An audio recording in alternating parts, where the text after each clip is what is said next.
क्या पढ़ने हैं। सबसे पहले हम लोग पढ़ेंगे वेस्टर्न एक्सपेरिमेंट। लिख लो भाई, western experiment, Biot Savart law, Ampere's law,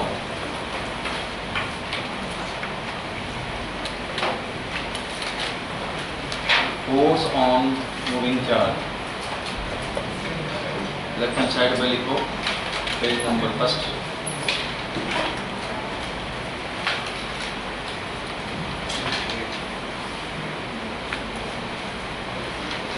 भाई टाइम पे तुम लोग नहीं आ रहा है।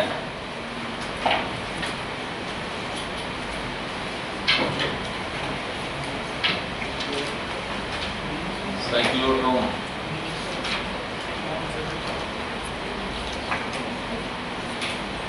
Torque equal to m cross d, moving पाइड galvanometer, conversion into ammeter and voltmeter,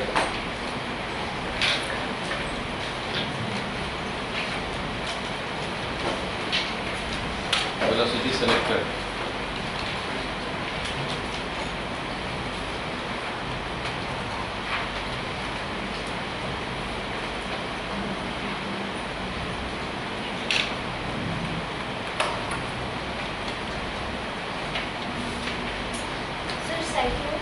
cyclotron,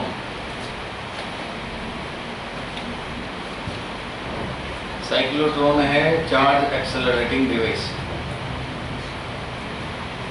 charge को एक्सेलरेट करके हाई स्पीड दे सकते हैं।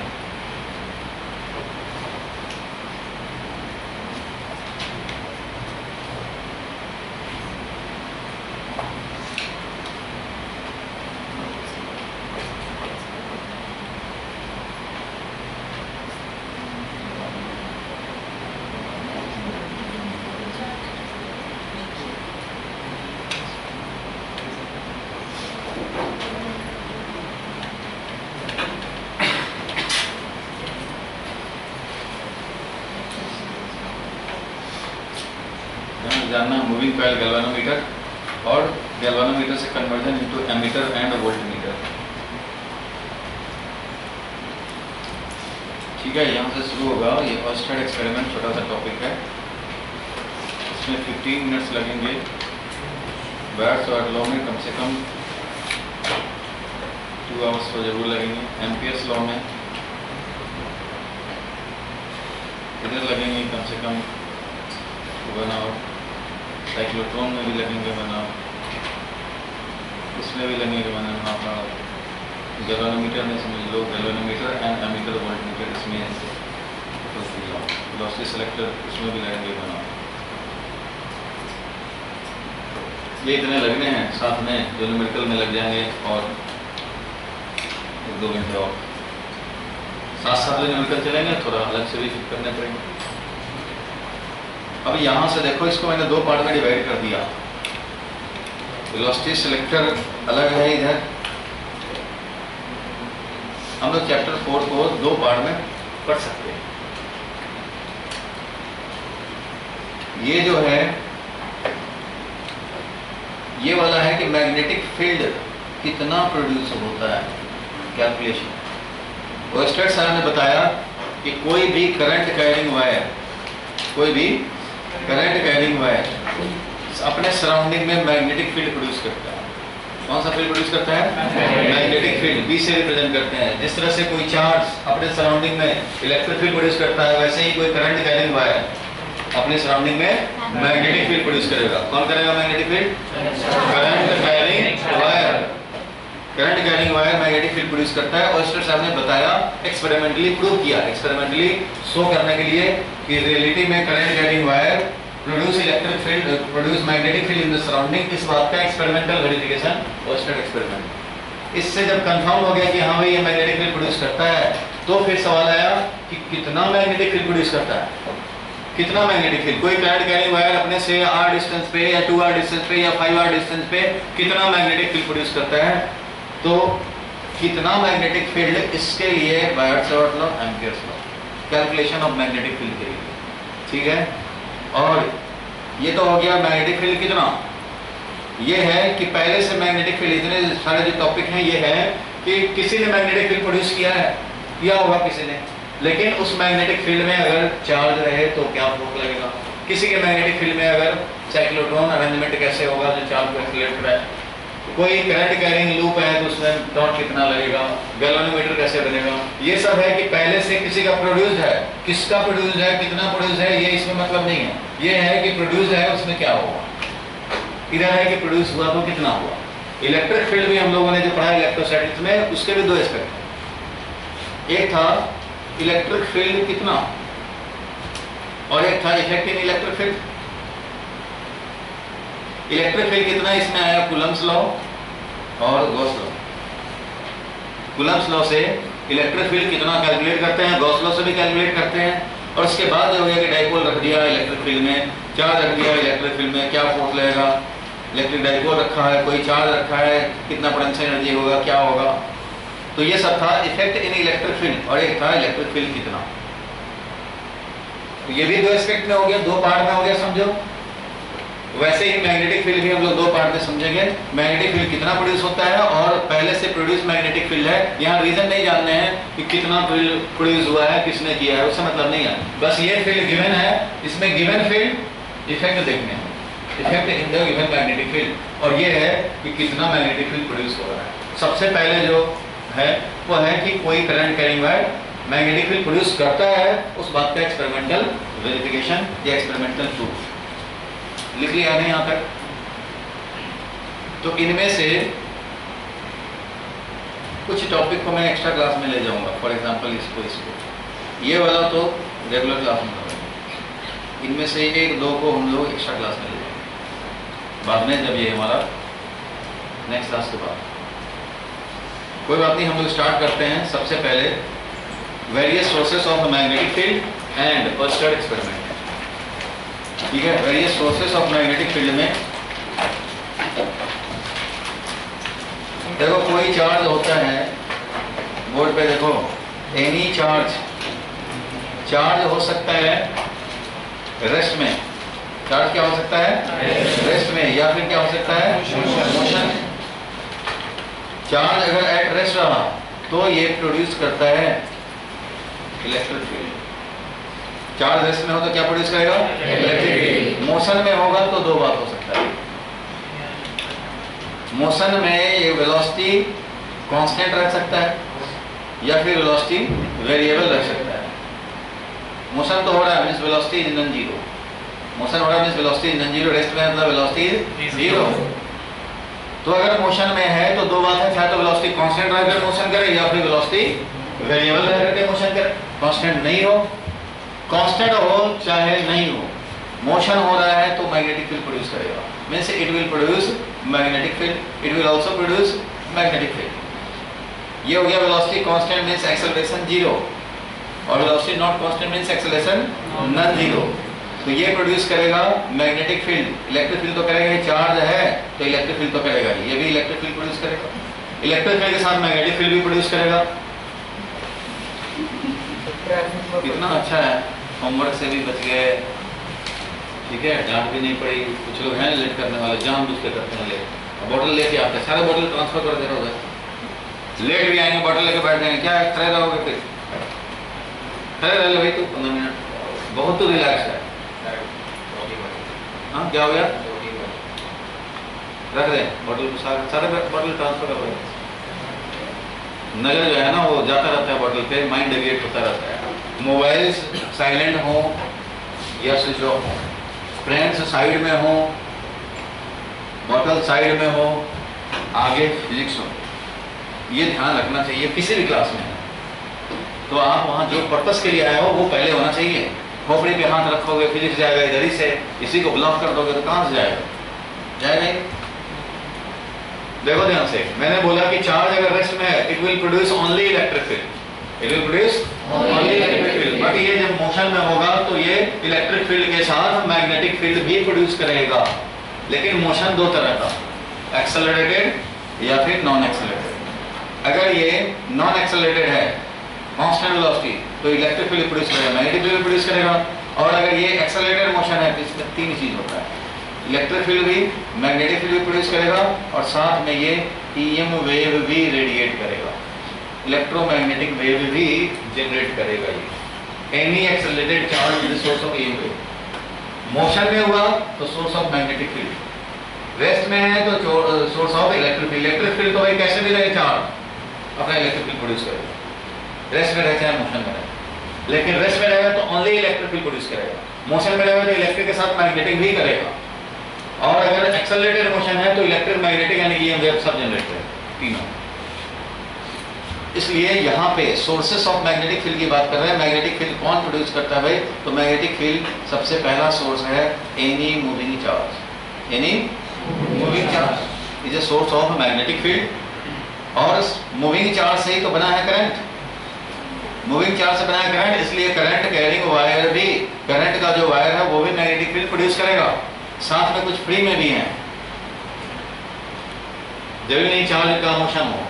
कुछ फ्री में ऐसे हैं हमारे पास जो कि फ्री का मिला हुआ, भगवान का दिया हुआ अर्थ। अर्थ भी है सोर्स ऑफ मैग्नेटिक फील्ड। अर्थ का मैग्नेटिक फील्ड है, बताइए सबको, जिससे कि कंपास नीडल हमारा डिफ्लेक्ट होता है पर्टिकुलर डायरेक्शन में, और हम लोग नॉर्थ की तरफ जाना चाहें तो जा सकते हैं बाई फॉलोइंग द, फॉलो करते हुए किसको? कंपास नीडल का, उसका डिफ्लेक्शन जिधर होगा उधर। अर्थ भी है, ठीक है, सोर्स ऑफ मैग्नेटिक फील्ड, और मैग्नेट भी है सोर्स ऑफ मैग्नेटिक फील्ड। इनमें से ध्यान देना, अर्थ और मैग्नेट का मैग्नेटिक फील्ड कितना प्रोड्यूस होगा, इन दोनों का मैग्नेटिक फील्ड कितना प्रोड्यूस होगा, यह है चैप्टर 5 में। और करंट कैरिंग वायर कितना मैग्नेटिक फील्ड प्रोड्यूस करेगा, यह है चैप्टर 4 में। और मूविंग चार्ज कितना मैग्नेटिक फील्ड प्रोड्यूस करेगा, वो नहीं, उसी से तो बना है सब। तो मूविंग चार्ज का अलग से एक आइसोलेटेड चार्ज जा रहा है, उसका मैग्नेटिक फील्ड कैलकुलेट करने का नहीं है, इसलिए उसमें करंट कैरिंग वायर कितना प्रोड्यूस कर रहा है ये है। और इसी के लिए बायट-सैवर्ट लॉ और एम्पियर्स लॉ, समझ गए? सोर्सेस ऑफ मैग्नेटिक फील्ड लिख लो। तो मैंने बताया कि ये एक्सपेरिमेंटल प्रूफ या experimental verification that any current carrying wire produces magnetic field, इस बात का डेमोन्स्ट्रेशन। देखो, एक मान लो हमने सेल लगाया और एक लगाया वेरिएबल रेसिस्टर। क्या लगाया? Variable resistor means rheostat. और ये मान लो कोई वायर है, ऐसे वायर इस तरह से,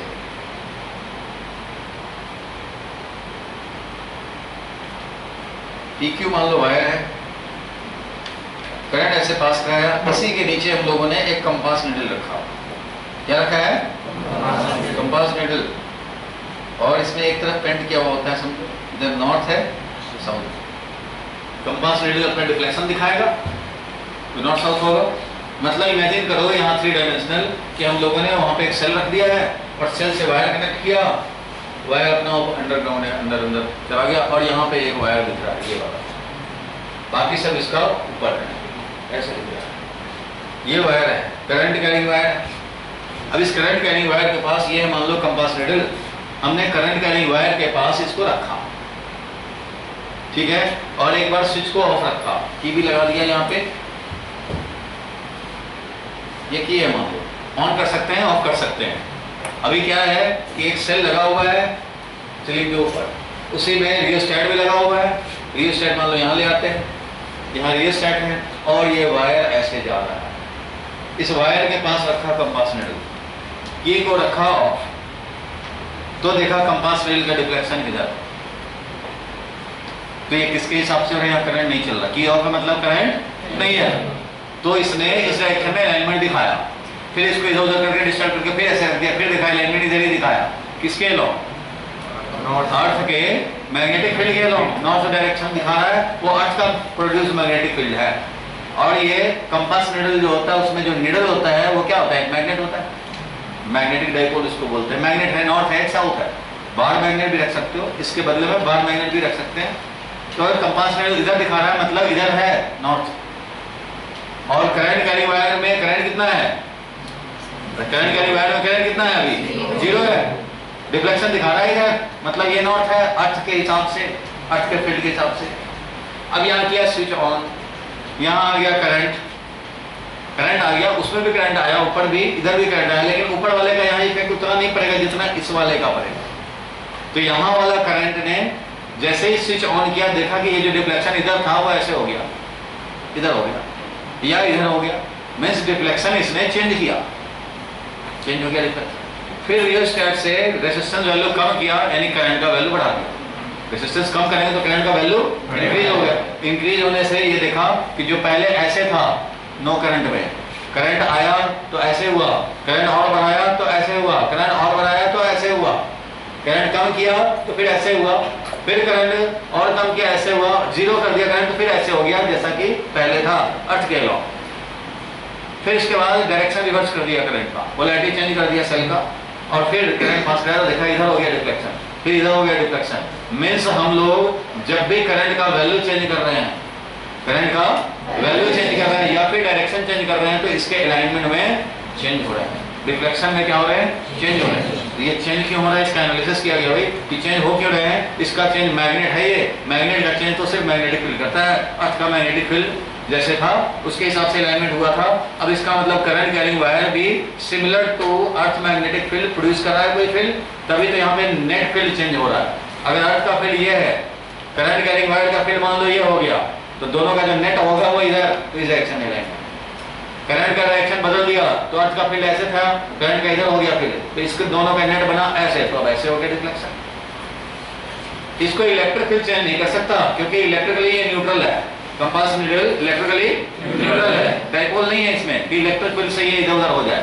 इसका मतलब ये है current carrying wire electric field नहीं प्रोड्यूस कर रखा है, मैग्नेटिक फील्ड से, मैग्नेट है इसका डिफ्लेक्शन, बाहर मैग्नेट भी यहाँ रखते तो उसका भी डिफ्लेक्शन, करंट को चेंज करने से डिफ्लेक्शन इधर उधर होता और हटा दे करंट तो अर्थ के हिसाब से हो जाता है। It means change in the orientation of compass needle due to variation of current value और direction experimentally verifies that current carrying wire produce similar field as it is produced by the earth।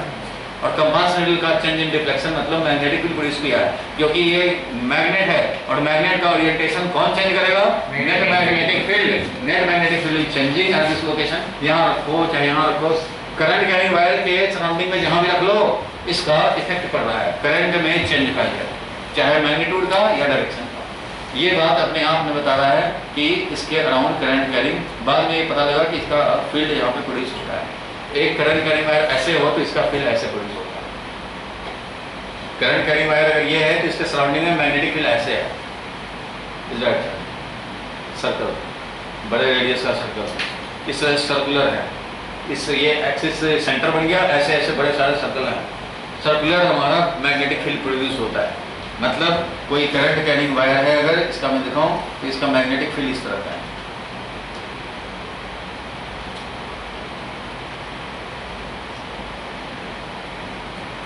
ठीक है, ऐसे दिखाना नहीं चाहिए, ऐसे दिखाना चाहिए।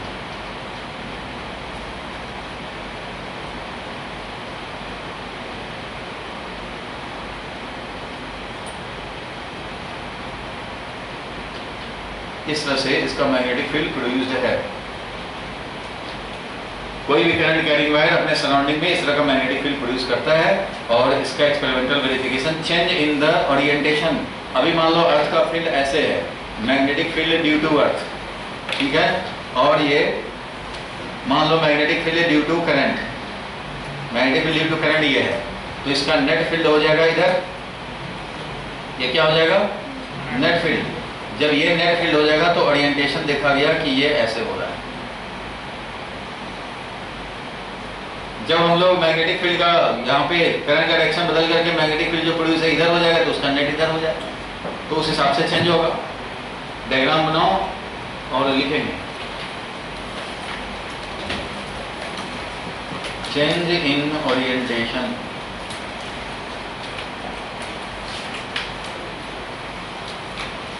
Of compass needle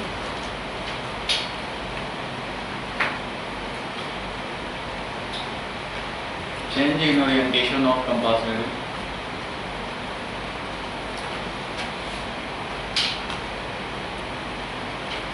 due to change in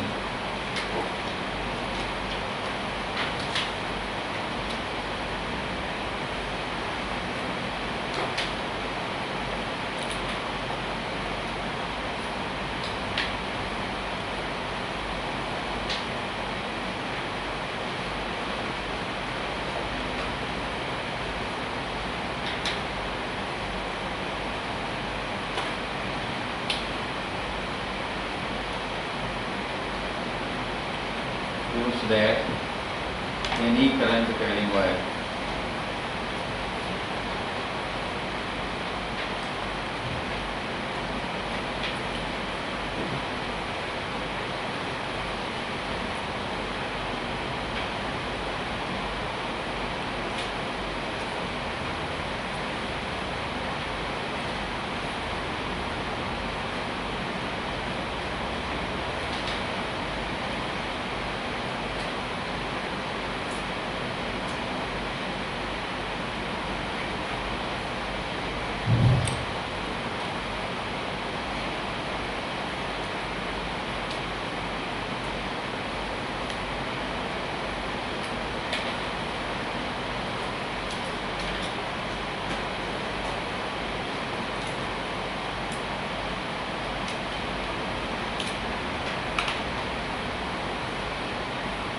when current produces magnetic field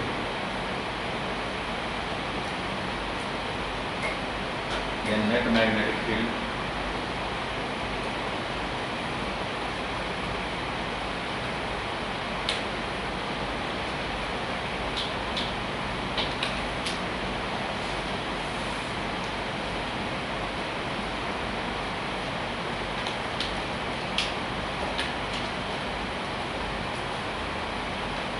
when current produces magnetic field then net magnetic field the net change and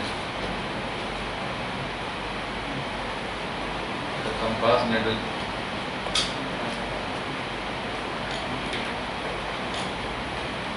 follows the direction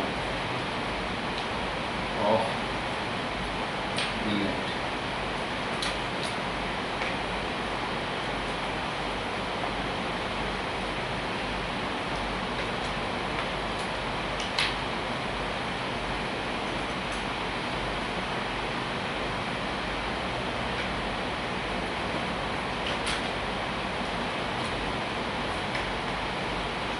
magnetic field का प्रोडक्शन वेरीफाइड हो गया due to any current carrying wire.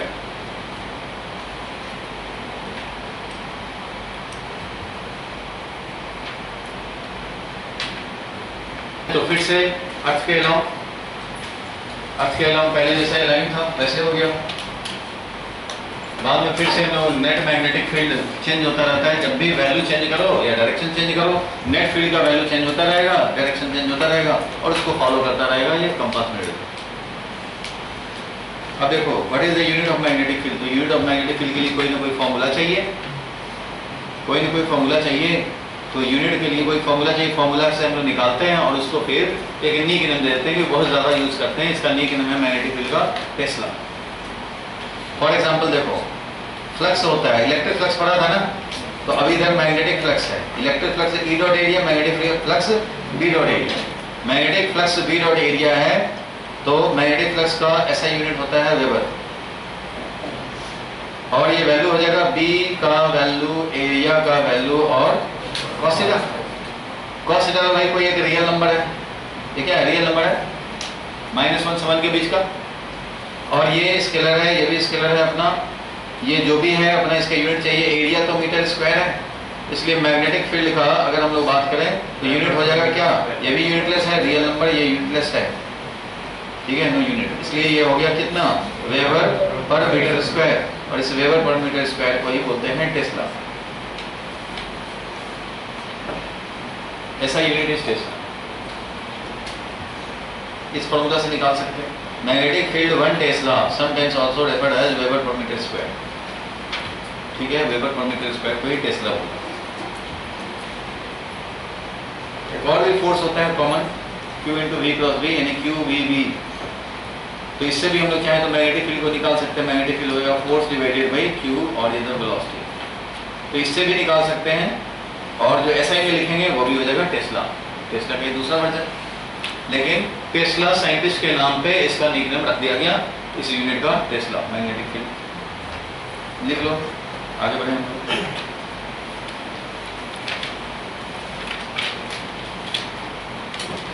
ये था ओयस्टेड experiment, और जब ये proved हो गया तो अब कैलकुलेशन के लिए बैड से हट रहा।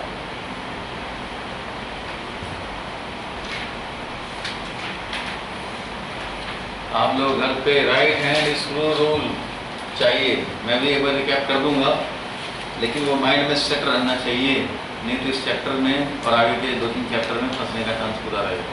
सर ये जो मैग्नेटिक फ्लक्स का फॉर्मूला है उसमें एरिया स्केलर क्वांटिटी है। एरिया स्केलर होता है, जन्म से तो स्केलर ही है, लेकिन कर्म से कहीं कहीं वेक्टर की तरह काम करने लग जाता है। तो सर इसमें एरिया वेक्टर मानेंगे स्केलर ही मानेंगे? फ्लक्स का कॉन्सेप्ट समझने और समझाने के लिए हम लोगों ने एरिया को वेक्टर की तरह ट्रीट किया है। बताया था ना स्टार्टिंग में ही, area is not a vector quantity but we will treat area as vector for some concepts. कुछ कॉन्सेप्ट्स के लिए एरिया को वेक्टर की तरह ट्रीट करते हैं और एरिया का डायरेक्शन किधर लेते हैं? Outward normal. याद है ना, एरिया का डायरेक्शन किधर? Outward normal. सरफेस अगर ऐसे है तो इसका outward normal, perpendicular surface outward. ऐसा होता है। अगर मान लो क्यूबॉइड है, ऐसे इस तरह का क्यूबॉइड हो तो ये वाला सरफेस का एरिया इधर लेंगे, ये वाला सरफेस का एरिया इधर लोगे, इधर वाले का इधर लेंगे, इधर वाले का इधर लेंगे। Outward normal to the surface. यही होता है जो इलेक्ट्रोस्टैटिक्स में था, सेम यही। फ्लक्स वहाँ इलेक्ट्रिक था, यहाँ मैग्नेटिक फ्लक्स की बात होगी। ये मैग्नेटिक फ्लक्स तुम्हारा चैप्टर 6 तक चलेगा, ये मैटर। तो मैग्नेटिक फ्लक्स का जैसे इलेक्ट्रिक फ्लक्स का फॉर्मूला था, सेम चीज ये भी है। फ्लक्स जिस तरह से उधर मीनिंग है वैसे ही इधर भी मीनिंग है। आगे तो इसका बाद में समझेंगे, फिलहाल यूनिट का पर्पस था तो यूनिट हम लोग यहाँ से निकाल सकते हैं। Weber per metre square, also known as tesla. क्या बोलते हैं इसको? अब देखो नेक्स्ट पेज पे, पेज नंबर 2 पे है, क्या लिखा हुआ है? बैट सर्वट लॉ देखने हैं हम लोगों को। BSR इसका ऐसे ही लिखते हैं। बैट सर्वट लॉ बताता है मैग्नेटिक फील्ड कितना करंट कैरिंग वायर ने प्रोड्यूस किया है, तो कितना फील्ड प्रोड्यूस किया है। तो इसके लिए देखो, ये मान लो कोई करंट कैरिंग वायर है, क्या है ये? Current carrying wire. तो करंट कैरिंग वायर में एक एलिमेंट लेते हैं DL लेंथ का। कितना लेंथ का? DL। इसमें करंट कितना है? I है। तो इस एलिमेंट को हम लोग बोलते हैं IDL। ऐसे ध्यान से समझना, IDL लिखते हैं। और ये DL किस डायरेक्शन में है भाई? तो ये करंट के डायरेक्शन में। DL किस डायरेक्शन में है? करंट के डायरेक्शन में। करंट कैरिंग एलिमेंट को खाली DL से नहीं रिप्रेजेंट करते, ना ही खाली I से रिप्रेजेंट करते। I into DL collectively current carrying element है। क्या है ये? जिसमें करंट है I और उस एलिमेंट का लेंथ है DL, और DL पे वेक्टर डालते हैं क्योंकि करंट तो स्केलर है, तो DL पे वेक्टर डाल करके और करंट का डायरेक्शन दिखाते हैं। DL पे वेक्टर डाला लेकिन करंट का डायरेक्शन ये बताता है। तो IDL कंबाइंड है करंट कैरिंग एलिमेंट, ठीक है। तो ये करंट का डायरेक्शन दिखाया। तो बर्नौली लॉ का मेन जो बात है वो ये है कि कोई भी करंट कैरिंग एलिमेंट अपने लोकेशन से R पोजीशन वाले पॉइंट P पर जो मैग्नेटिक फील्ड प्रोड्यूस करेगा वो होगा dB। करंट कैरिंग एलिमेंट जो मैग्नेटिक फील्ड प्रोड्यूस करे वो क्या है? dB। छोटा सा मैग्नेटिक फील्ड पूरा वायर भाई, यहाँ वाला एलिमेंट भी प्रोड्यूस करेगा कुछ dB, यहाँ वाला भी प्रोड्यूस करेगा, यहाँ वाला भी प्रोड्यूस करेगा, यहाँ वाला भी प्रोड्यूस करेगा। नेट फील्ड जो वहाँ होगा इन सारे एलिमेंट्स के प्रोड्यूस dB का वेक्टर सम। लेकिन एक एलिमेंट क्या प्रोड्यूस करेगा वहाँ मैग्नेटिक फील्ड, उसके बारे में बर्नौली सिर्फ एलिमेंट का मैग्नेटिक फील्ड बताता है। वो बताते हैं कि ये होगा μ0/4π I into DL cross R divided by R3। Cross product शुरू हो गया यहीं से, DL cross R divided by R3। अगर मैग्नीट्यूड लिखोगे dB का, कितना मैग्नेटिक फील्ड प्रोड्यूस किया, तो μ0/4π जैसे 1/4π sin0 होता था वैसे ही ये कांस्टेंट है, और ये हो जाएगा I DL R sin theta, DL R sin theta divided by R3। इससे क्या हो जाएगा? μ0/4π और I DL sin theta divided by R²। ये क्या होगा? मैग्नेटिक फील्ड का वैल्यू ओनली। बाहर से मतलब ये है, इसका सिर्फ मैग्नीट्यूड की बात करें तो ideal sine theta upon R²। लेकिन ओनली मैग्नीट्यूड से क्या काम चलेगा? ओनली मैग्नीट्यूड से जो याद करेंगे वो आगे डायरेक्शन में फंस सकते हैं। इसलिए ये है जो इसको याद रखने हैं।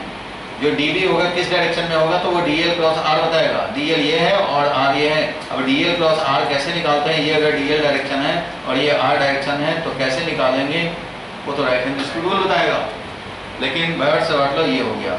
अगर तुम्हें पूरे वायर का फील्ड चाहिए, नेट फील्ड चाहिए अगर पॉइंट P पे, तो क्या करने पड़ेंगे, ऐसे ऐसे हर एलिमेंट के प्रोड्यूस्ड dB का वेक्टर सम करने पड़ेंगे तो मिलेगा net field. According to Bayes-Savarт law, current carrying element, any current carrying element IDL produces magnetic field dB at position R with respect to the element is given by dB equal to ये। तो यहाँ लिखा हुआ है, according to पढ़ो क्या लिखा है, the magnetic field dB at point P at distance R from a differential current element IDL is given by unit into I dl cross R upon R cube। ये है, वैल्यू लिखना होगा तो ये हो जाएगा। डायग्राम बनाओ, इस डायग्राम को छोड़ो, अपना जो है डायग्राम उसको बनाओ। नेट फील्ड निकालना होगा तो हमें इसका एडिशन करने पड़ेंगे, वेक्टोरियली एडिशन करो तब मिलेगा नेट फील्ड। क्योंकि बायवर्ट-सावर्ट लॉ पूरे का एक बार में नहीं बताता, बायवर्ट-सावर्ट लॉ सिर्फ एलिमेंट का ही फील्ड प्रोड्यूस बताता है।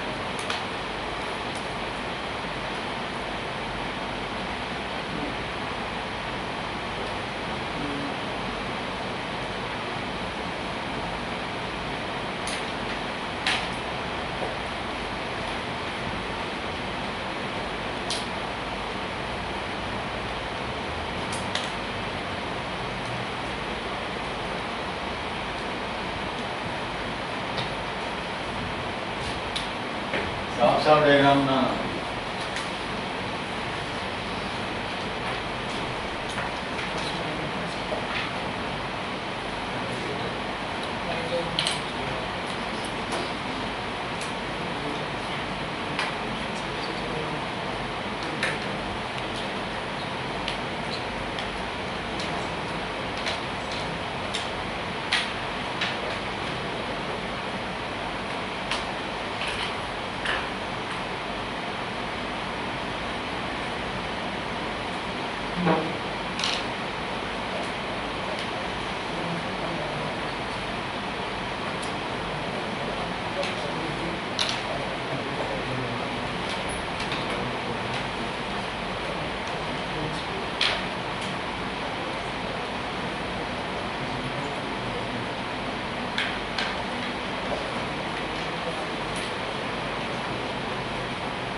लिखिए। Yes sir. चलो आगे बढ़े भाई।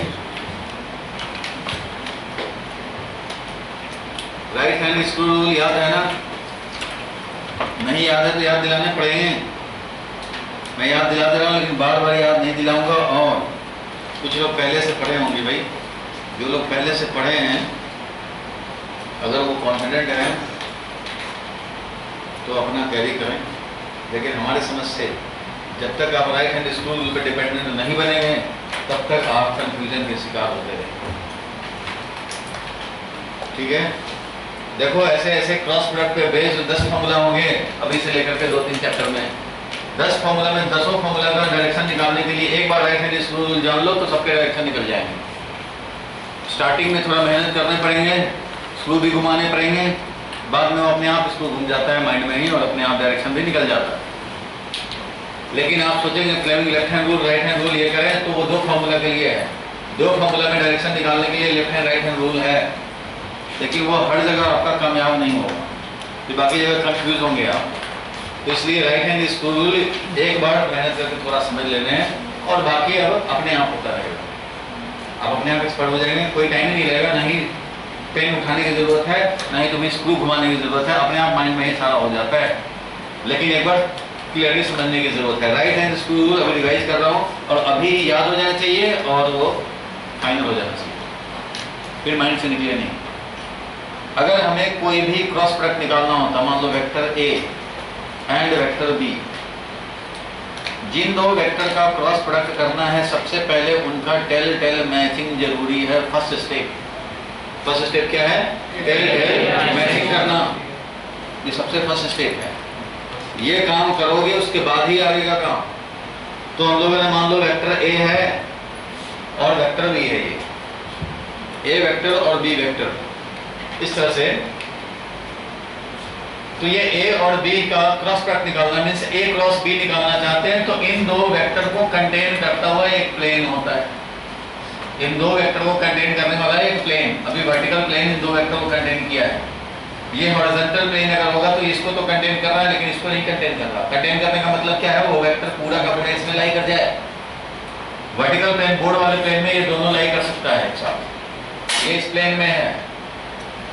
लेकिन हॉरिजॉन्टल प्लेन में खाली रेड वाला ये नहीं है, इस वाले में देखेंगे तो ये है, ये नहीं है। तो दो वेक्टर को कंटेन करने वाला एक ही प्लेन होता है, जो दोनों के एक साथ कंटेन करे, वो ये प्लेन है। इस प्लेन के परपेंडिकुलर होगा क्रॉस प्रोडक्ट का डायरेक्शन। सबसे पहले बात क्या समझने हैं? Tail tail matching. उसके बाद इनसे बना हुआ प्लेन, इस प्लेन के परपेंडिकुलर ही होगा राइट हैंड स्क्रू में इस डायरेक्शन। ए क्रॉस बी का डायरेक्शन इस प्लेन के परपेंडिकुलर, इधर हो चाहे इधर हो, जो भी है वो निकालना है।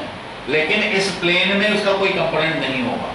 इस प्लेन के बिल्कुल परपेंडिकुलर, चाहे इधर हो चाहे इधर हो। किधर हो तो उसके लिए एक स्क्रू लगाते हैं। क्या करते हैं? एक स्क्रू लगाते हैं इसके perpendicular, perpendicular to the plane of A and B. और ये स्क्रू लगा करके, जैसे ये स्क्रू है अपना, ये अगर स्क्रू है, ये इंडिकेटर है, थंब इंडिकेटर है।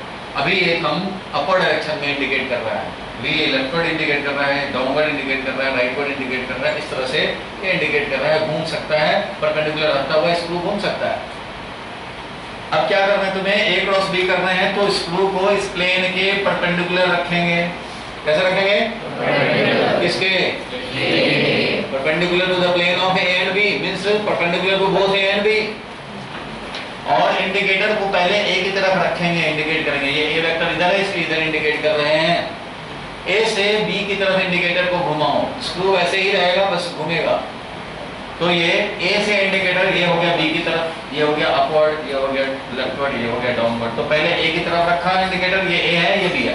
तो ए की तरफ रखा इंडिकेटर को, अब ए से बी की तरफ ले जाएंगे इंडिकेटर को और इसको घुमाएंगे थ्रू स्मॉलर एंगल। एक ये स्मॉलर एंगल है, ये लार्जर एंगल है। ए से बी तो ऐसे भी घुमा सकते थे, लेकिन वो नहीं कर रहे हैं, आपको स्मॉलर एंगल के थ्रू घुमाने हैं। तो ए से बी की तरफ स्क्रू का इंडिकेटर घुमाएंगे ऐसे, और ऐसे घुमाने से क्या एडवांसमेंट होगा स्क्रू में वो नोटिस करेंगे। इट मींस ऐसे घुमाने से स्क्रू खुलेगा या बंद होगा? खुलेगा। ऐसे घुमाने से स्क्रू खुलता है, और खुलता है तो स्क्रू बाहर निकलता है, निकलता है तो इस डायरेक्शन में एडवांसमेंट होगा। तो इसका मतलब ये डायरेक्शन हो गया perpendicular to the plane of A and B, और ये डायरेक्शन हो गया क्रॉस प्रोडक्ट का, ए क्रॉस बी का। और अगर स्क्रू बंद होता तो ये अंदर चला जाता, तो इस कंडीशन में ए क्रॉस बी का डायरेक्शन ये वाला हो जाता। अभी तो ए क्रॉस बी करने से स्क्रू खुल रहा है through smaller angle, we are rotating the indicator from A to B, तो इससे स्क्रू खुल रहा है, तो इस डायरेक्शन में आ रहा है। It means this is the direction of A cross B. B cross A निकालना होगा तो इंडिकेटर को बी की तरफ रखना, फिर ए की तरफ ले जाना थ्रू स्मॉलर एंगल। बी से ए की तरफ घुमाएंगे, तो ऐसे घुमाने से अपना राइट हैंड निकालो और ऐसे घुमा करके देखो, ये ए है, ये बी है, वहीं से लगाओ, वहीं से स्क्रू लगाओ, इमेजिन करो इसको, और बी से ए की तरफ ले जाएंगे तो स्क्रू खुलेगा कि बंद होगा? राइट हैंड से ही करना है काम। तो बी क्रॉस ए किया तो स्क्रू ऐसे बंद हुआ, बंद हुआ तो इधर जाएगा, ऐसे जो होता है, खुलता है ऐसे, बंद होता है ऐसे। तो इसलिए ऐसे किया तो बंद हुआ, तो बंद हुआ तो इस डायरेक्शन में, तो ये डायरेक्शन हो जाएगा। इसी बेसिस पे हम लोग बोलते हैं I cross J is equal to K. ऐसे तो लोग याद रख लेते हैं I cross J is equal to K होता है, याद रखते हैं ऐसे गोला बना करके। देखिए ये तो याद रखने वाली बात है। हुआ कहाँ से आया? ये बनाया किसने, कैसे बना? तो आई क्रॉस जे के क्यों हुआ, तो वो जानने के लिए भी राइट हैंड स्क्रू रूल है, क्योंकि यही सबसे बेसिक रूल है। ये वेक्टर मान लो एक्स डायरेक्शन, वाई डायरेक्शन, ये जेड डायरेक्शन, इस डायरेक्शन का यूनिट वेक्टर बोलते हैं आई कैप, ये है जे कैप और ये के कैप। स्क्रू लगाया, मान लो आई क्रॉस जे निकालना है, आई जे, स्क्रू लगाया perpendicular to I and J vector, इस प्लेन के एक्स वाई प्लेन के परपेंडिकुलर लगाया स्क्रू। स्क्रू से आई की तरफ इंडिकेटर रख रहे हैं और अब जे की तरफ घुमाएंगे थ्रू स्मॉलर एंगल 90 डिग्री जो ये है। तो आई से जे की तरफ ले जाने पे आई क्रॉस जे करने पे स्क्रू का खुल रहा है या बंद हो रहा है? खुल रहा है। तो खुल रहा है तो स्क्रू खुलेगा तो इस डायरेक्शन में एडवांसमेंट होगा, इस डायरेक्शन को इंडिकेट करेंगे किससे? जे कैप, ये के कैप से। तो आई क्रॉस जे इज के कैप। आई क्रॉस जे का कैसे हो गया के कैप, ये भी याद समझो। आई क्रॉस जे क्रॉस प्रोडक्ट होता है आई का वैल्यू 1, जे का वैल्यू 1 और दोनों के बीच का एंगल याद है, ए बी साइन थीटा। तो आई क्रॉस जे और 90 डिग्री हो गया और एक यूनिट वेक्टर होगा। तो ये तो वैल्यू हो गया 1, यूनिट वेक्टर किधर भाई? तो आई क्रॉस जे के डायरेक्शन में, जो कि किधर होगा? के की तरफ। इसलिए आई क्रॉस जे हमारा के होता है। अगर जे क्रॉस आई करेंगे, जे है ये, आई है ये, तो जे क्रॉस आई करें इसको बंद होगा। जे से आई की तरफ घुमाएंगे तो इसको बंद होगा, और बंद होगा तो ये इस डायरेक्शन में एडवांस करेगा। इस डायरेक्शन का यूनिट वेक्टर क्या लिखेंगे? माइनस के क्या है? इसलिए वैल्यू तो 1 ही रहेगा, वैल्यू तो 1 ही रहेगा, लेकिन आ जाएगा ये माइनस के क्या है, उस डायरेक्शन में चला जाए। तो आई क्रॉस जे के होता है और जे क्रॉस आई माइनस के होता है। याद रखने के लिए ये गुलाब बनाते हैं। उसी तरह से अगर हम लोग ये आई है ये के है, आई क्रॉस के करें तो इधर से अगर हम स्क्रू लगाएं या इधर से स्क्रू लगाएं उससे कोई फर्क नहीं पड़ता है रिजल्ट पे। ये आई है, ये क्या है? के है। आई क्रॉस के निकालना चाहते हैं तो स्क्रू मान लो ये आई है ये के है, इधर से स्क्रू अपने आप को इमेजिन करो, यहाँ लगाया ऐसे और आई के डायरेक्शन में रखा है, आई से के की तरफ ले जा रहे हैं। आई से के की तरफ ले जाए तो स्क्रू क्या होगा? खुलेगा। खुलेगा तो इस डायरेक्शन में आएगा, वो क्या होगा? माइनस जे का। सो आई क्रॉस के इज माइनस जे का। आई क्रॉस के इज माइनस जे क्रॉस आई करेंगे तो ये जे है, ये जे है, ये आई है, तो जे क्रॉस आई करने पे तो माइनस के क्या मिला। अगर हम लोग के क्रॉस आई करें, के आई, के क्रॉस आई करने से स्क्रू बंद होगा, बंद होगा तो इस डायरेक्शन जाएगा, वो क्या है? जे का। इसलिए जो था वो सब राइट हैंड स्क्रू रूल से फॉलोड है। सॉफ्टवेयर में याद रखने के लिए बनाया हुआ है, लेकिन सबके बेस में क्या है? Right hand screw rule. जो सबसे पहले क्या करना पड़ता है? वेक्टर के टेल टेल मैचिंग। क्या करेंगे पहले? और इन दोनों से डिसाइड करेंगे कौन है इस प्लेन, कौन प्लेन है जो इन दोनों को कंटेन किया है। अगर ऐसे है, ये है ए और ये बी, तो ये हो गया हॉरिजॉन्टल प्लेन। स्क्रू लगाएंगे, ए से बी की तरफ घुमाएंगे, ये ए वेक्टर है, ये बी वेक्टर है, ए से बी की तरफ घुमाया, इससे स्क्रू खुला, खुला तो ऐसे आया, तो ये डायरेक्शन ए क्रॉस बी का। बी क्रॉस ए करोगे इधर रखेंगे, बी से की तरफ घुमाएंगे, स्क्रू बंद होगा, इस डायरेक्शन जाएगा। इसलिए A cross B A B sine theta value का है इस डायरेक्शन में, और B cross A B sine theta value का है इस डायरेक्शन में। तो A cross B and B cross A are equal and opposite, are equal and opposite. इसलिए A cross B is minus of B cross A. A cross B and plus B cross A करें तो क्या मिलता है? 0 vector. मिलेगा कि नहीं? क्योंकि ए क्रॉस बी किया इधर मिला तो बी क्रॉस ए करेंगे इधर मिलेगा, वैल्यू तो दोनों का ए बी साइन थीटा। कितने लोग समझे right hand screw rule?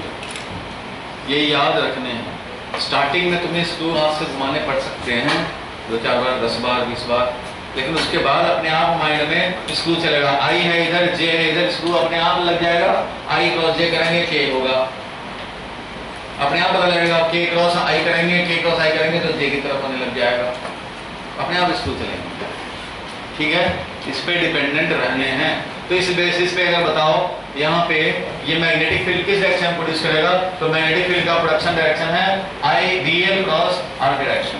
DL ये था, ये अगर वायर है करंट कैरिंग वायर, तो ये है ना डीएल डायरेक्शन, करंट का direction is DL direction, DL. और यहाँ निकालना चाह रहे हो, ये है आर, ये वाला आर वेक्टर है, यहाँ एलिमेंट है और ये आर वेक्टर है। ये डीएल करंट का डायरेक्शन बता रहा है ऐसे, ये आर वेक्टर है, तो स्क्रू लगाओगे ये डीएल का डायरेक्शन है, डीएल से आर की तरफ ले जाएंगे, ये आर है। तो डीएल क्रॉस आर करेंगे तो स्क्रू यहाँ पे लगाओ, डीएल का और आर वेक्टर का टेल टेल मैचिंग है। ये वाला प्लेन बोर्ड का प्लेन ही हमारा डीएल और आर को कंटेन करता हुआ प्लेन है। स्क्रू लगाएंगे, डीएल से आर की तरफ घुमाएंगे, स्क्रू बंद होगा, इस डायरेक्शन में जाएगा, इस डायरेक्शन में प्रोड्यूस किया है। यहाँ पे करंट कैरिंग वायर, यहाँ पे फिर इस डायरेक्शन में, अभी बताया था ना ऐसे चलता है। यहाँ पे अगर देखना हो फिर तो डीएल ये है, आर ये है, स्क्रू लगाएंगे, डीएल से आर की तरफ घुमाएंगे, आर तो ये है, डीएल क्रॉस आर घुमाया इस डायरेक्शन, तो यहाँ पे इस डायरेक्शन में, यहाँ इस डायरेक्शन में, यहाँ इस डायरेक्शन, सब प्रोड्यूस हम लोग बायोट सावर्ट लॉ से निकाल सकते हैं। समझ गए?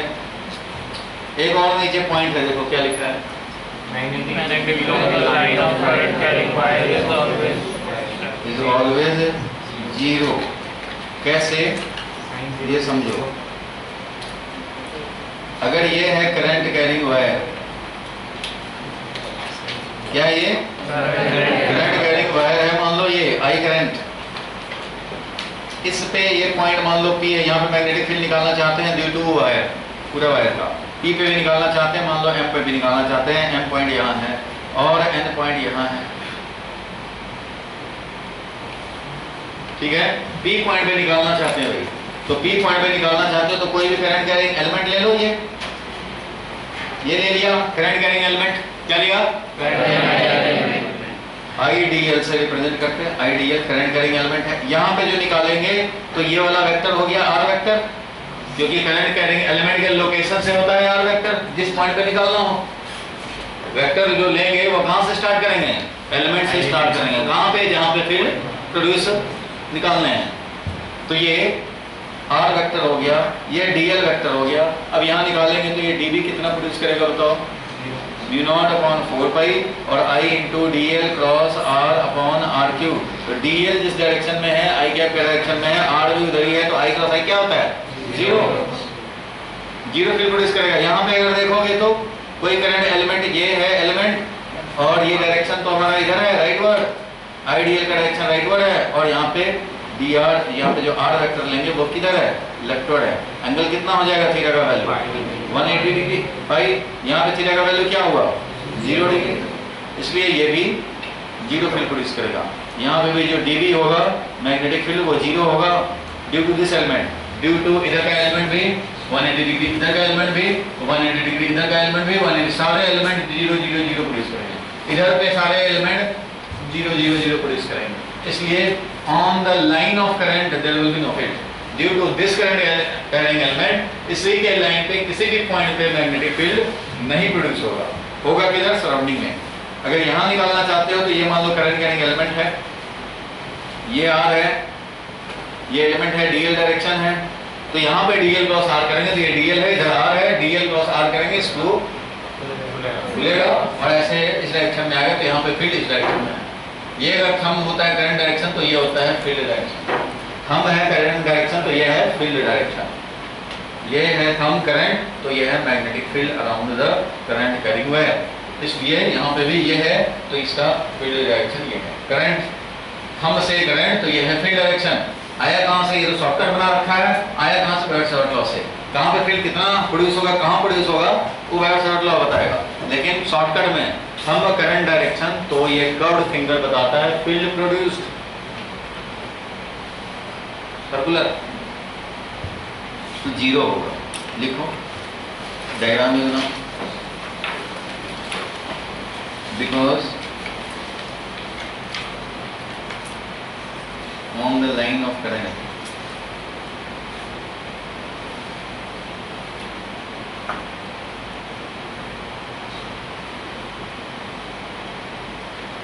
the direction of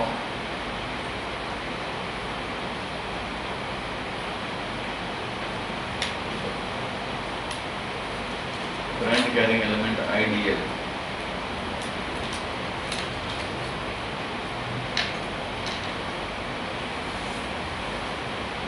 and the R vector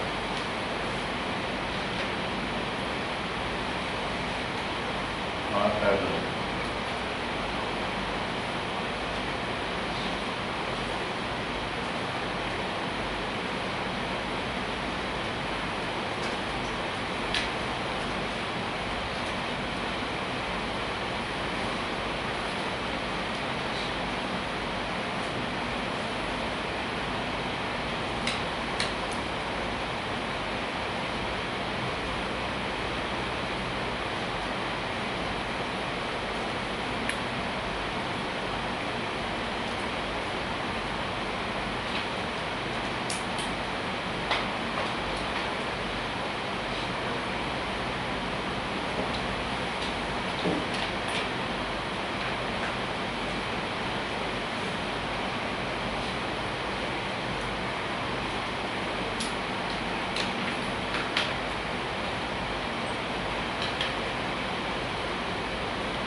करना है बायट-सावर्त लॉ और फाइंड क्या करना है, magnetic field due to circular current carrying arc, arc होना चाहिए।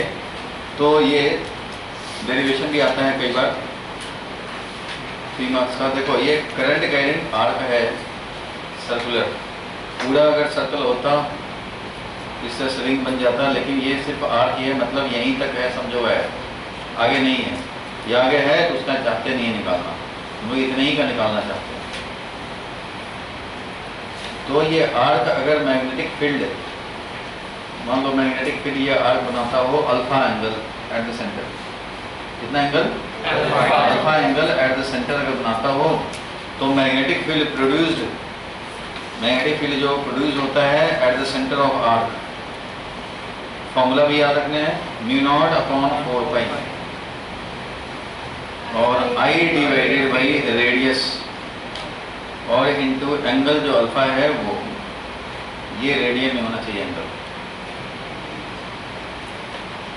ये है फॉर्मूला मैग्नेटिक फील्ड का। वैल्यू तो ये हो जाएगा, बाकी डायरेक्शन के लिए तो बायर्स लॉ का राइट हैंड स्क्रू रूल से निकाल सकते हैं डायरेक्शन।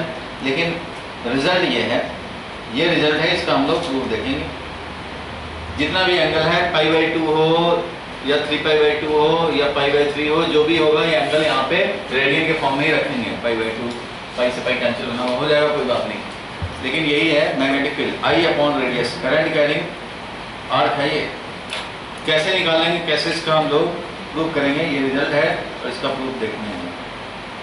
तो देखो भाई, कोई करंट कैरिंग एलिमेंट ले लो, याद होगा बायर्स लॉ क्या कहता है भाई, ड्यू टू एलिमेंट क्या फील्ड प्रोड्यूस होगा वो बताता है, ड्यू टू आर्क क्या प्रोड्यूस होगा वो तो भाई इसका एप्लीकेशन करके आप निकाल लो, अलग मैटर है। लेकिन ये बायर्स लॉ पूरे आर्क का एक बार में फील्ड नहीं बताएगा, ये सिर्फ एलिमेंट का ही बताता है। ये एलिमेंट मान लो ले लिया, करंट कैरिंग एलिमेंट है आईडीएल। आईडीएल का मतलब क्या हुआ, I is current in the element and DL is the length of the element.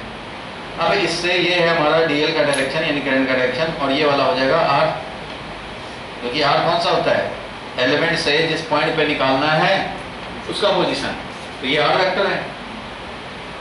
अब डीएल और आर में तो डीएल तो टेंजेंशियल है, डीएल का डायरेक्शन क्या है, टेंजेंशियल डायरेक्शन, क्योंकि इसी डायरेक्शन में करंट चल रहा है। तो ये डीएल है या आर है, दोनों के बीच का एंगल कितना, 90 डिग्री है, एंगल तो 90 डिग्री है। अब ये डीवी का वैल्यू निकालना है हम लोग, इस डीवी ने कितना फील्ड प्रोड्यूस किया, बताओ कितना प्रोड्यूस किया, mu naught upon 4 pi I into DL cross R. तो डीएल वैल्यू रखा, आर वैल्यू रखेंगे और साइन कितना 90 degree divided by R square. R square को हम लोग कैपिटल आर स्क्वायर लिखें, आर क्यू है, टोटल आर क्यू, एक आर तो यहाँ है ही तो आर क्यू लिखेंगे, एक आर ऊपर नहीं डालते तो आर स्क्वायर लिख देते, साइन 90 डिग्री है ये। तो यहाँ वैल्यू क्या आ गया, म्यू नॉट अपॉन 4 पाई और आई डीएल अपॉन आर स्क्वायर। कितना आया मैग्नेटिक फील्ड का वैल्यू ओनली, ये सिर्फ वैल्यू है। अब ये जो वैल्यू निकल चुका हमें, तो नेट फील्ड निकालना है at the centre. Net field at the centre निकलेगा, वो डीबी डीबी जितने भी होंगे एलिमेंट उन सबने प्रोड्यूस किया, सबका वेक्टर एडिशन करने पड़ेंगे। क्या करने पड़ेंगे, vector addition according to the principle of superposition. जब बड़े सारे एलिमेंट्स अपने अपने वेक्टर प्रोड्यूस कर रहे हैं तो नेट फील्ड निकालने हैं तो वेक्टर सम करने पड़ेंगे।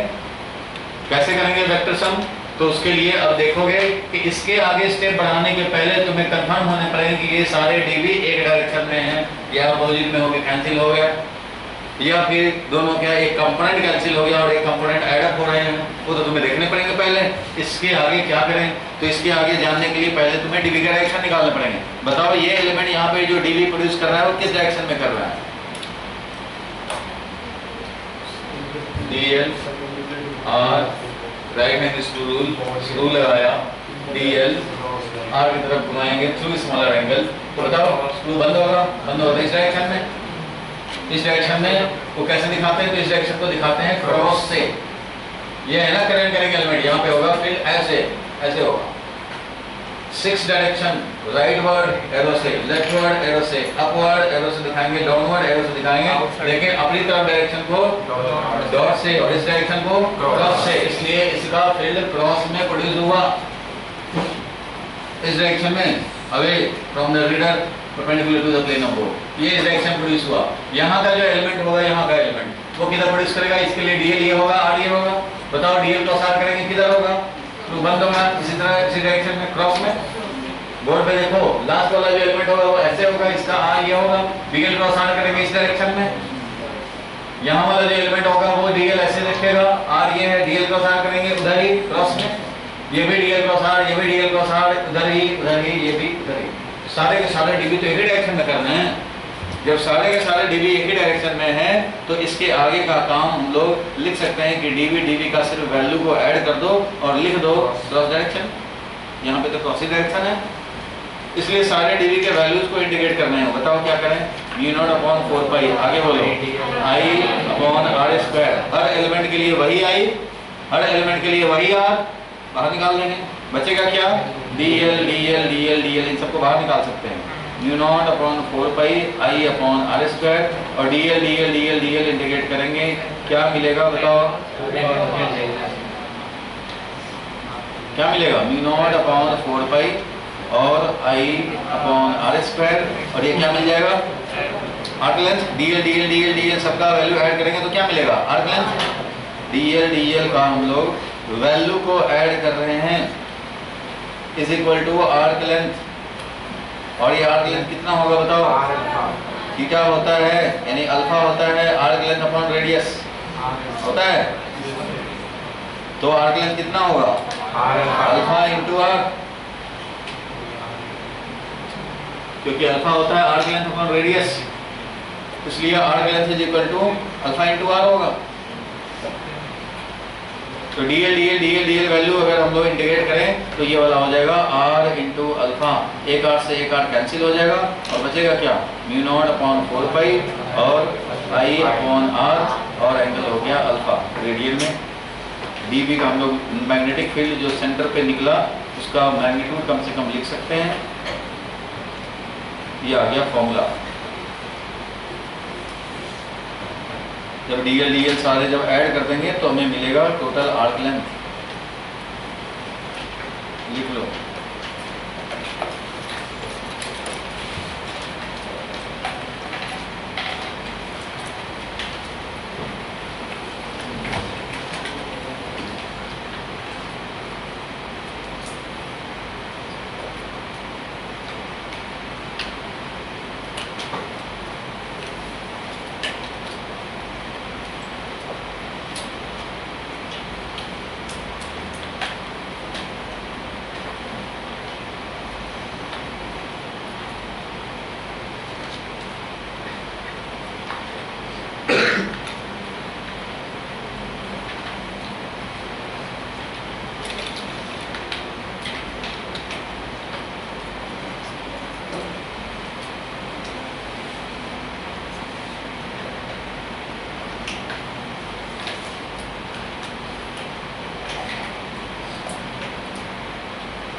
हो कि कुछ एक वायर तो नहीं है, एक वायर नहीं है, वायर इधर उधर बेंड किया हुआ है। बोर्ड पे ध्यान दो भाई, वायर सब इधर उधर बेंड किया हुआ है। ऐसे कंडीशन में हम लोग निकालना चाहते हैं इस पी पॉइंट पे। क्वेश्चन तो ये कह रहा है पी पॉइंट पे निकालना है। इस आर्क का भी सेंटर है पी पॉइंट, इस आर्क का भी सेंटर है, इस आर्क का भी, तीनों आर्क का सेंटर है, तीनों का रेडियस अलग अलग है और इस वायर को इस तरह से बेंड करा रखा है। इसको हम लोग कुछ पार्ट में डिवाइड कर दें। क्योंकि एक ही स्ट्रेट वायर या आर्क नहीं है जो एक का निकालना है, कुछ पार्ट में डिवाइड कर देंगे। मान लो नंबर 1 पार्ट, ये है नंबर 2 पार्ट, ये है नंबर 3, ये नंबर 4, ये नंबर 5, ये 6 और ये नंबर 7 तक ये है। पी पॉइंट में मैग्नेटिक फील्ड हमें निकालना है, तो magnetic field at point P will be equal to, ऐसा लिख सकते हैं, क्या लिखेंगे, B1 फर्स्ट पार्ट ने जो प्रोड्यूस किया, सेकंड ने जो प्रोड्यूस किया, थर्ड ने जो प्रोड्यूस किया एंड सो ऑन, B7 तक प्रोड्यूस होगा। बताओ फर्स्ट वाले ने कितना प्रोड्यूस किया भाई? तो फर्स्ट वाले ने 0 प्रोड्यूस किया। क्यों? क्योंकि इस वाले के जितने भी एलिमेंट्स होंगे उन सबके लाइन पे ही है ये पॉइंट P, और कोई भी करंट कैरिंग वायर अपने ही लाइन के किसी पॉइंट पे प्रोड्यूस नहीं करता field. Magnetic field produce will be 0, क्योंकि यहाँ पे जितने भी डीएल होंगे वो आर के डायरेक्शन में रहेंगे। याद है ना, एक पॉइंट लिखवाया था ना भी नोट का पॉइंट, इसमें जितने भी एलिमेंट होंगे सब यहाँ पे, आर तो यही एलिमेंट से लोगे यहाँ तक और डीएल भी इधर ही, सेम डायरेक्शन, 0 फील्ड प्रोड्यूस। इस वाले ने, सेकंड वाले ने प्रोड्यूस करना है, तो सेकंड वाले का समझो कि ये इस तरह से अगर ये कंप्लीट होता तो इसके सेंटर पे निकालने होते तो कितना वैल्यू हो जाएगा, म्यू नॉट अपॉन 4 पाई आई अपॉन रेडियस, रेडियस कितना, रेडियस है r1, और एंगल कितना लेंगे भाई, एंगल है π/3, तो एंगल यहाँ पे हम लोग π/3 यूज करेंगे। और किस डायरेक्शन में ये फील्ड प्रोड्यूस करेगा, तो भाई ये है डीएल और ये है r, डीएल है, ये r है, निकाल लो भाई। डीएल तो ऐसे करंट ऐसे जा रहा था, इधर से आया था, ऐसे जा रहा था इधर, तो ये है डीएल, ये है r, बताओ किधर होगा, डॉट होगा। डीएल और r का डायरेक्शन के हिसाब से बताएंगे, तो डीएल इधर हो गया, r इधर हो गया, डीएल क्रॉस r करेंगे तो स्क्रू खुलेगा, तो डीएल क्रॉस r स्क्रू खुलने का मतलब है डॉट डायरेक्शन में, इस डायरेक्शन में, तो ये डॉट डायरेक्शन में आएगा। डॉट डायरेक्शन क्यों बोला, इधर स्क्रू खुलेगा तो डॉट नहीं बोल देंगे, इधर स्क्रू खुला तो अपवर्ड बोलेंगे।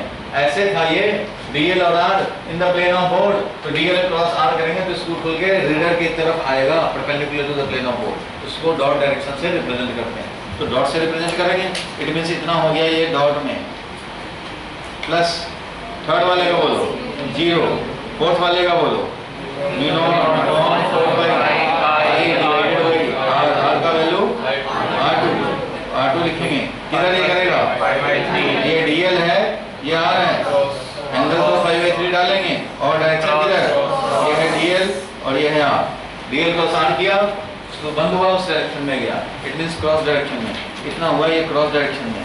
फिर लिखोगे नेक्स्ट का कितना, 0, इसका 0 हो गया 5 नंबर का, और 6 नंबर का क्या हो जाएगा, mu naught upon 4 pi I divided by r3, angle कितना 5/3 और डॉट में, क्यों, क्योंकि इसका फिर इधर हो जाएगा dl, इधर हो जाएगा r, तो इसका डॉट में हो गया, और फिर लास्ट वाले का 0। इस तरह से कुछ डॉट में मिले, कुछ क्रॉस में मिले, कुछ डॉट में और कुछ क्रॉस में है, तो किसी एक ही डायरेक्शन में लिखोगे, कोई इधर है कोई इधर है, लिखो मतलब इधर है वाला भी है, इधर वाला भी है, तो किसी एक डायरेक्शन में लिखोगे। अगर तुम क्रॉस में लिखते हो तो जितने क्रॉस में है उसको पॉजिटिव लोगे, जो डॉट वाले होंगे उसको सब्ट्रैक्ट करने पड़ेंगे, नेगेटिव लेने पड़ेंगे।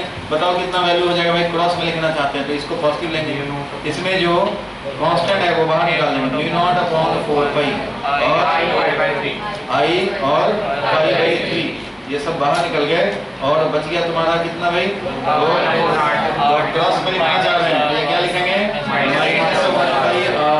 -1/r1 प्लस 1/r2 ऐसा लिखने पड़ेगा।